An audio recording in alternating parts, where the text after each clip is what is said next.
Before I get into this video, I want you to know that I'm going to be starting up a Q&A series. I'm not quite sure what I'm going to do with these questions, whether I'm going to split them up into multiple videos or whether I'm going to do one big video and it's massive Q&A, but I do know I want to do something. So if you want your question answered, whether it be about Jump Force or any upcoming anime game or just gaming in general, remember to leave the hashtag Q&A in the comment section. Don't use the symbol, use the letter. I have been working on a Jump Force prediction video for some time now, and what I noticed while I was looking over it recently is that I was very torn. I couldn't decide whether I thought My Hero Academia and Black Clover would make it onto the main roster or whether they would be left for DLC. So I thought I would lay it all out in one video, go over all of my thoughts on the matter, and you can come to your own conclusion. The worry among the My Hero Academia and Black Clover fans is due to the popularity of each franchise, or due to the recent popularity of each franchise, they may not have had enough time to decide to add them to the game. Companies like Bandai Namco and other companies often choose the characters that will be in the main roster around the beginning of development.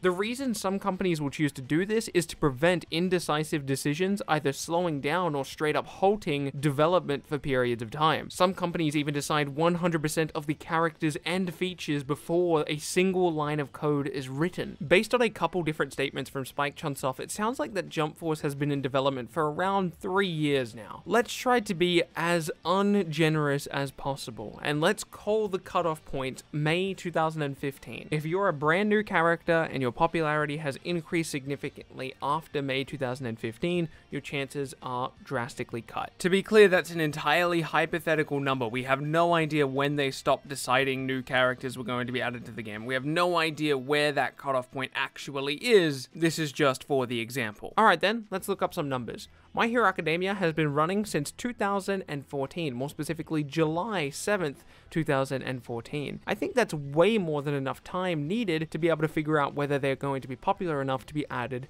to the main roster, or certainly a name that would be involved in the conversation. Black Clover has been running since February 16th, 2015. Less time, but still enough time, I think. Keep in mind that all of the numbers we're using here, we're being as least generous as we possibly can be. Keeping in mind that Black Clover and My Hero Academia managed to pass this bar despite how ungenerous we're being. An example of us being ungenerous here is that we're using the cutoff point of May 2015. Even though they probably decided characters even after that, we're also assuming that every single character was decided before development. We're also assuming they didn't choose to add any more characters during development, which is probably not the case. I'm pretty sure the time at which the game's being developed won't stop My Hero Academia or Black Clover from making their way onto the main roster. I don't think that popularity is going to stop them either. Both My Hero Academia and Black Clover are extremely successful, both inside and outside of Japan, both in animation and in the form of manga. Their biggest issue is that they could be too popular. Now, what I mean by that is that Bandai, or Spike Chunsoft, but more likely Bandai, could easily decide that My Hero Academia and Black Clover is just too much of a draw. I would imagine a big part of Bandai's marketing strategy for this game is going to be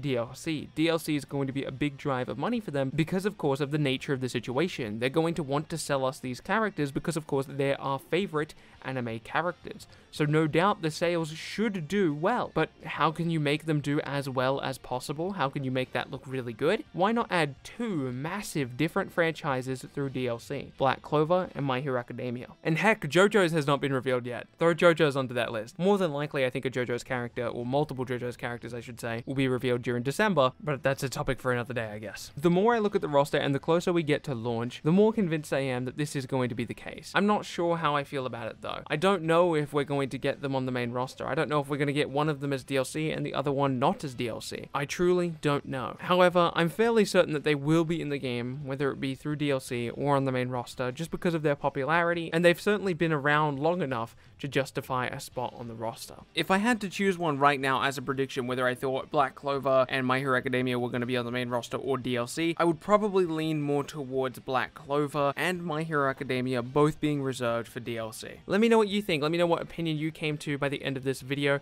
If you enjoyed it all, remember to leave a like on the video. It helps other people find it. Subscribe to keep up to date with future content. My name is Bilbsy. Remember to leave your Q&A questions in the comment section, and I will see you in the next video.